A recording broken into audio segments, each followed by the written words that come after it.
What'd you say? What'd you say? What'd you say, aerosexual? Oh, you want me to look at Errol Spence's body. You want me to look at his body. All right, so you're telling me that I should look at this man's body. All right, so I'm looking at it. But wasn't there a problem before when you told me, why you looking at him? Why you looking at that man's body like that? Why you all up in his chest? Why you up on his chest? Why you look? You must be gay. You must be this. You must be that. Yeah. When this nigga was looking like this.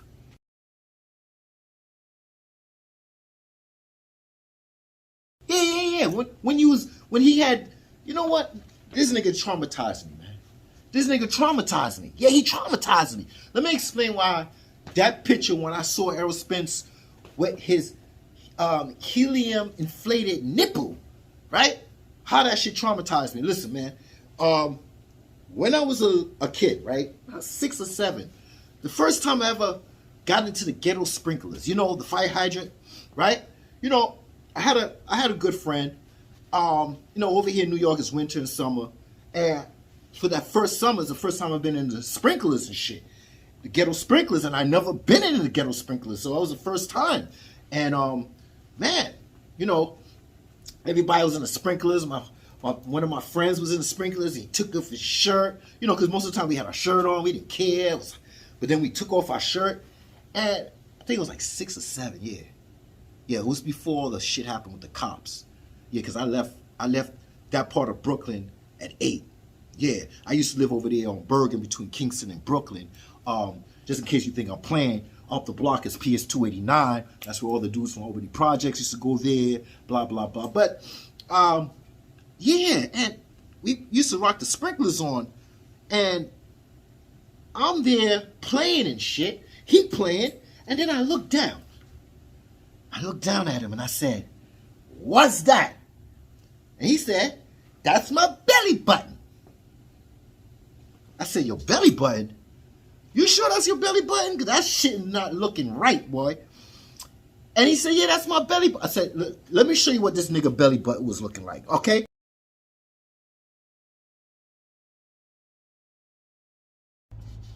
Yeah.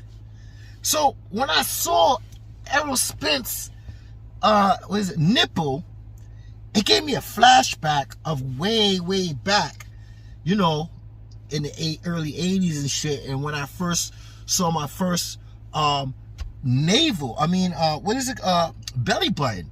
But then, you know, as I was playing and, you know, and I couldn't keep my eye off this dude's belly button and shit. Like, you know, when you're a kid, you know, and I was like, yo, every time, because back in the days, it used to be called ranking. You know, are you going to rank on me? I'm going to rank back on you, right? So, and these days, you call it roasting, so I'm just up to date on it. And I'm letting you know that, yo, anytime these niggas started ranking, I'm roasting these niggas, man, on that belly button. So, and then I started to get used to it because I always kept my eye on it. For some reason, I couldn't get my eye off that shit. But then when you start going to different sprinklers around the hood and shit like that, you notice that a lot of boys, young boys had it. You know, I don't know, it was a hernia or whatever and shit like that. Now, but we older men now, right? And we understand the anatomy and how things happen to other people. And, you know, I'm thinking I'm normal. And seeing my navel's cool and shit, but then I started seeing other kids in the block. But let me just get off of that. But you know, when I saw that in my head of Errol Spence, he just gave me a flashback, like when you hear something and something trigger in your brain, or you smell something and it brings back a memory.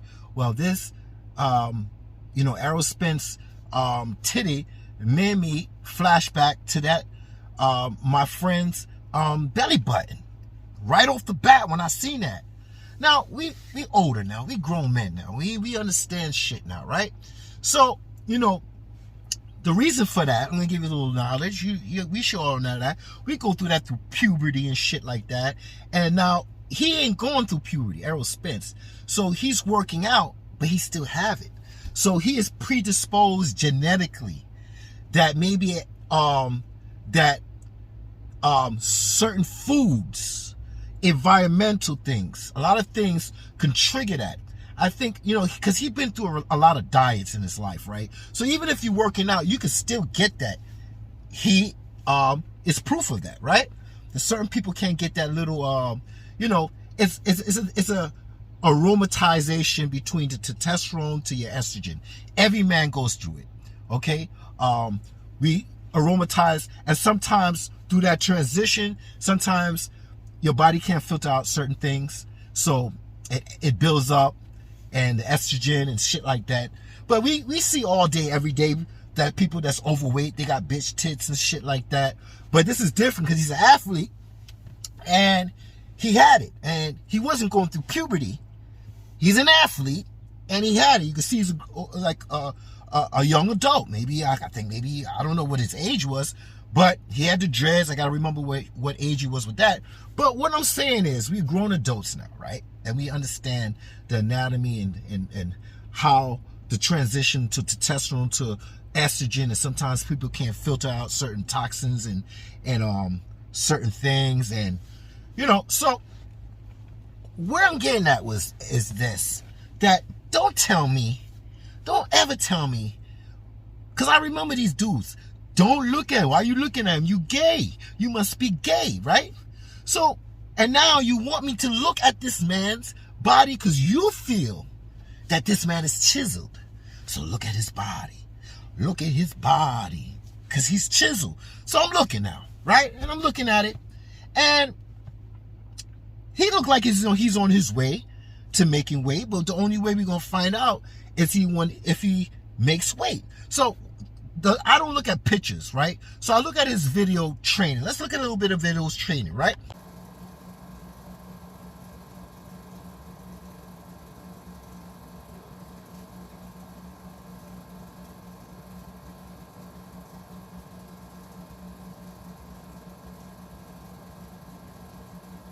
All right, so looking at that, he's standing there. He's kind of standing a little bit like tilted. So I'm looking at the love handles. I'm looking at the flanks right there. I'm looking up the upper frame. When you see him in pictures, he looks more chiseled right there. He looks more flat, right? But don't tell me not to look at his body, because I'm looking at his body now because you're telling me to look at him. So I'm saying to myself, he's on his way. So even if let's have some common knowledge here. He looked like he's on his way, man. He's on his way to 147, or he's near it, all right? He's almost there, right? So I'm not going to go in like that. But in my mind, the way I think, he's getting in shape for a shape he don't belong in. What do you mean, Caps? What are you talking about? Well, I'll give it to you in Errol Spence words. Let's go. 165, 168, that's more my natural weight, and it's a lot easier for me to make, so I definitely take that fight. Yeah. So the man is getting in shape for a shape that he doesn't belong in. How long has he been in this division for at 147? Too damn long. Too damn long. So when y'all saying, oh, he's chiseled and all this bullshit, I'm like, yeah, cool, it's all good. But he's been at the division, and like his nutritionist say, or do I have to go and tell you what the nutritionist said on Access, right? The first episode, he said, it gets harder as you get older to drop these pounds, to shed these pounds. Hey, Errol Spence, I got a cheat code for your ass, right? Since for Canelo, you know what I'm saying? Just let Maurice Suleiman know, you know what I'm saying? Because he will tell you what's the right micro dosage for some clenbuterol. So when you get to the last couple weeks, the last couple days, because with clenbuterol, you have to, it's like a triangle. You got to go up and then down, right? To get off of it, right? You got to go up, because the body gets adapted to it, and then all of a sudden it doesn't really work as much. So you got to go up and then go back down to get off, right? So ask him, what was Canelo on? Because the way I see it, this is how it works. They changed the rules for Canelo with clenbuterol, right? So if that's the case, whatever micro dosage that you can do, hey, take a cup of that, put your suit on, voila. That's a cheat code for you. But you got to let them know so you can get an exemption just in case they do find traces of clenbuterol. You want to know the right dosage. It's just a joke, man. We don't get all aerosexual on me, man. It's all good. It's good. It's good. Good. But like I was saying, man, this man been at this way too long. His nutritionist said, I was listening to the episode, that it's harder as you get older, in your 30s, your 30s, your early 30s, even though, but you've been at the weight too damn long. See, I can expect Devin Haney, Shakur Stevenson to push their body to the limit and still be successful and give me a great performance, right? But even Devin Haney at 24, 25, this nigga looking like Skeletor, right? And he's not feeling this shit. His body's telling him, bro. And this, I know this is not a Devin Shakur video, but I really, it's been taking too long for this fight at 135. So I really would like to see this fight at 140. But we all know that shit gonna end up happening at 147, and we're gonna have drama for 4 or 5 years or whatever. So let me move on. But they said that this transition of you moving up ain't happening for 10 years. So just like people say, man, I don't want to see that fight with Shakur and Devin, because at 135, and this dude is at 24, 25 years old, we're not going to get the great performance from Devin.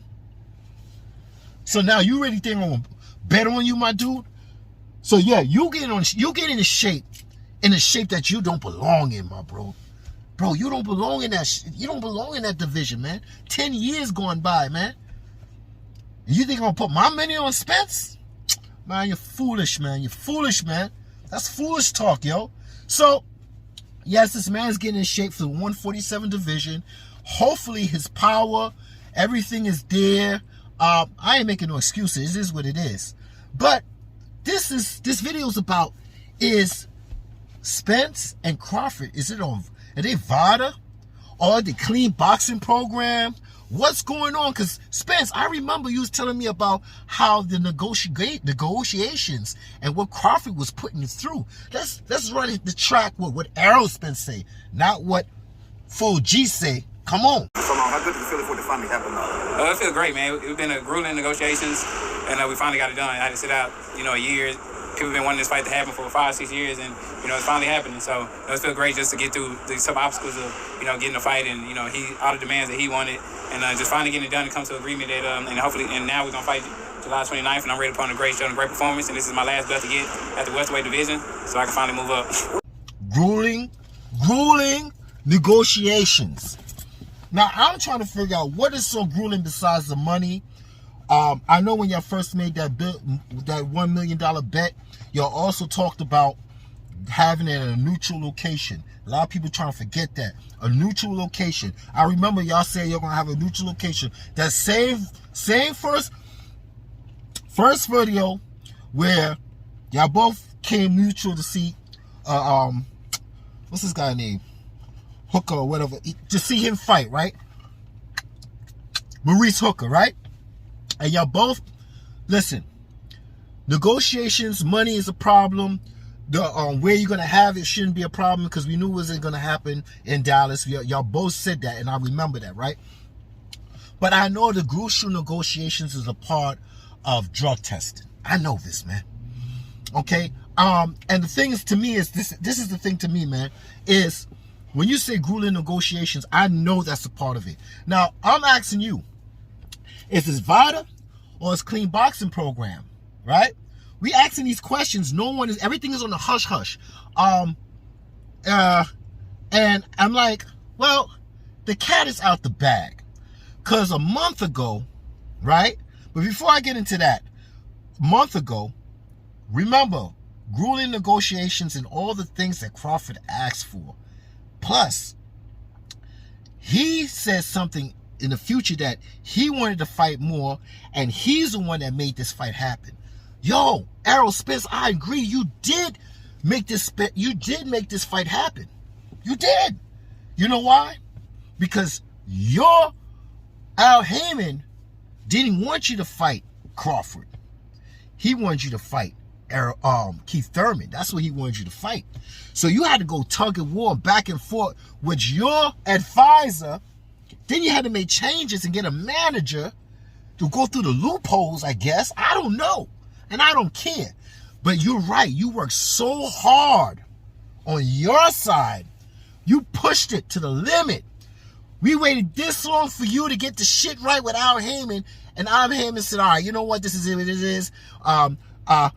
Spence worked for me. I don't work for him. It's not what I want. It's what the fighter want. But y'all was going through all that shit. Where the free agent was like, yeah, just give me the right number. Oh, you gave me the right number? Fine. 8 figures? Hey, fine. It is what it is. Where Errol Spence would have took anything he wanted last year. I'll take nothing. But guess what? Crawford waited. He got what he wanted. So this is not the video for this. All right? It's not the video. But I'm just reminding y'all dudes, Errol Spence did work hard. Aerosexuals, you're right. On his side. It took a long damn time. So let's get back into this clean boxing program and this Vada. And I'm going to let you know the cat is out. Right? And I'm going to reinforce what I'm talking about after I show you this video. So, last month, I was listening to this interview. And she came out. And you know what? Let's listen to what this young lady had to say. Negotiations. And one of the key ones was that, Vada was taking up, had started a new program. And they said within the Vada pool, they're like, hey, new announcement, new testing. And they had slipped it. And they said, they're like, Crawford and Spence are going to be the first fight that we're hoping is going to utilize the $15,000 drug testing. And so I was like, wait, what did you say? Like, they're like, oh, I mean, of course, when it comes to fruition, but that was already within the talks of Vada, within the Vada pool, that Vada was going to be involved for the Spence Crawford. So I knew these were walking points that we're talking down. But of course, like there are things I know, but I can't say things because then I would get my butt in trouble. So that was Rachel, right? That's Nonito Donair's wife, manager. She also was a Taekwondo champion. She, she also fights. She scraps, so on. And I remember this lady, this woman here, Nonito Donair's wife, was going tooth and nail, struggling with Casimir, the challenger. And Nonito Donair was the WBC champion. The WBC champion, Maurice Suleiman and all them, right? And they was going back and forth with Casimir about testing. Now, a lot of people used to say, well, Casimir and Sean Givens, they was saying bad things, and that's the reason why this fight happened. Yeah, that's right. But the other part was that Casimir couldn't get it together with the clean boxing program. Yeah. And what Nonito Donair and his wife, his manager, wanted was 8 weeks, but they couldn't get 8 weeks. So I think it was like 7 or 6 weeks pre-testing, out of competition testing. Right? So that was another reason, but that wasn't so highlighted that, with the cursing and cussing and calling Nonito Donair's wife names, and then they decided to pull it off. But that was one of the part. And guess what? The champion was a WBC champion, was Nonito Donair. He wasn't with the clean boxing pro. Actually, Nonito Donair was one of the first boxers. I think he is the first boxer that enrolled in Vada. But still, they wanted Vada. They didn't want the clean boxing program. So the cat was out the bag. I saw that on an interview. I think it was Marty interview, right? Because like I said, I watch everybody, regardless if I like them or not. But I stuck around and I saw her on the video. And I said, let me listen to what she got to say. So, but now, you're saying, Castle Food, that's just hearsay. She don't know what she's talking about. Well, I'm going to show you something that came out this morning. Because, I got Twitter, and I always use Twitter to hear certain things about certain things, right? So, I'm saying to myself, well, you know what? Let this man say what his date posted and say what he says. Because now I know what's really going on. All right, let's go.